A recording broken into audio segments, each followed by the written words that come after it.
Welcome to the Real Estate Espresso Podcast, your morning shot at what's new in the world of real estate investing. I'm your host, Victor Menashe.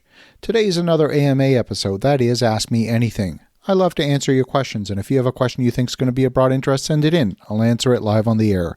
Send your questions to victor@victorjm.com. That's victor@victorjm.com. Today's question comes from Zach in Georgia, and he says, First, I love your podcast and get great value from it. I appreciate your straightforward analytical approach and using data to back your conclusions, not just opinion that is so prevalent in today's media. My question is about a parking lot lease. My company is redeveloping a historic building in a small town tertiary market in the middle of Georgia. We're converting the building to 7 apartments and 2 commercial units while taking advantage of historic tax credits and other state incentives. At the hearing for the zoning variance, which was approved, the City Council's number one concern was the 7 new units taking up parking in the downtown area. In order to mitigate this, I received agreement from a local bank who owns a large parking lot across the street to lease 6 parking spaces. That satisfied the City Council. As we're nearing the end of construction, the bank has reached out to me asking what I thought the parking spaces were worth. I assume they're trying to set a rental rate. If I were buying them, I would use the income approach to determine the income spaces could bring and apply the relevant cap rate.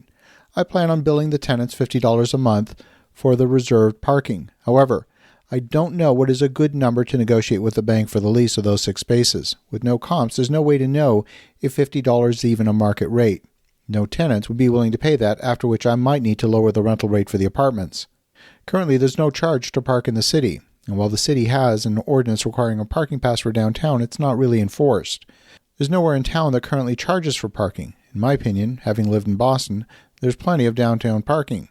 I hope to lease the spots as cheap as possible, as I set up the agreement mainly to appease the City Council and pass zoning. Do you have any idea what I should recommend to the bank as a lease amount? Well, Zach, thank you for the kind words, and this is a fantastic question. I really love this question.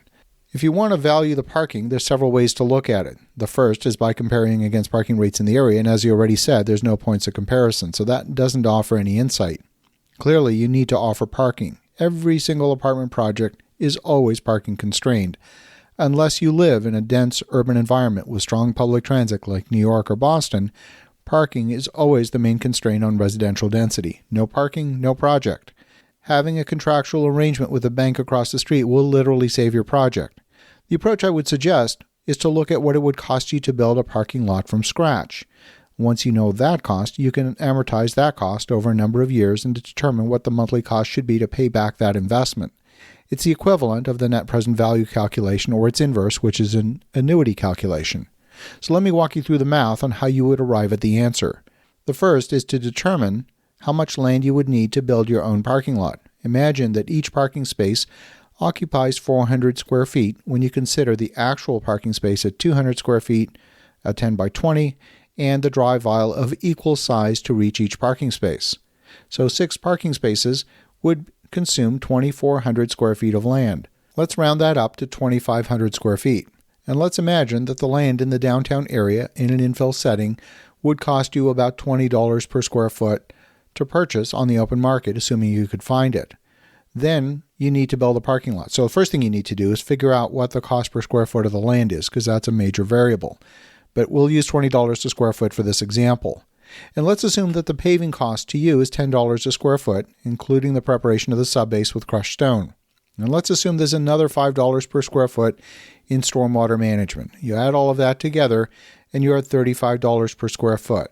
You multiply this by the total square footage of the parking lot of 2,500 square feet. That gives you a total price of $87,500. That's what it would cost you to build a parking lot from scratch. Now, you could amortize the cost of that parking lot over a number of years, and this is a very simple calculation to perform in Excel. To cover the cost of construction over 25 years, assuming you fund the entire parking lot out of cash, then the monthly cost to recover the full investment would be $48.61 per month. That's assuming you funded it 100% out of equity. If, on the other hand, you financed it over 20 years at a 6% interest rate, your cost would be $104 a month per parking space. So that sort of gives you an idea of what it would look like if you were to fund the whole thing out of cash versus financing it in its entirety. Now, you're free to play with some of these variables and see what the amortization period should be. Do you want to do it over 20 years, 25 years, and what the interest rate should be attached to that capital? My suggestion is that if you were to build it on your own, assuming you could, it would cost you $104 a month in financing just to cover that additional amenity. Viewed through that lens, any number less than $104 a month is a bargain when you're negotiating with the bank. And that, of course, is assuming that your land cost is at $20 a square foot. If your land cost is less, then the number comes down.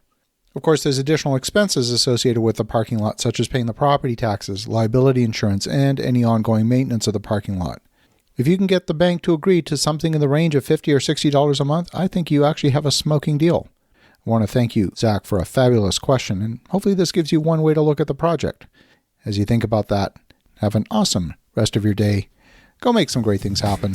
We'll talk to you again tomorrow.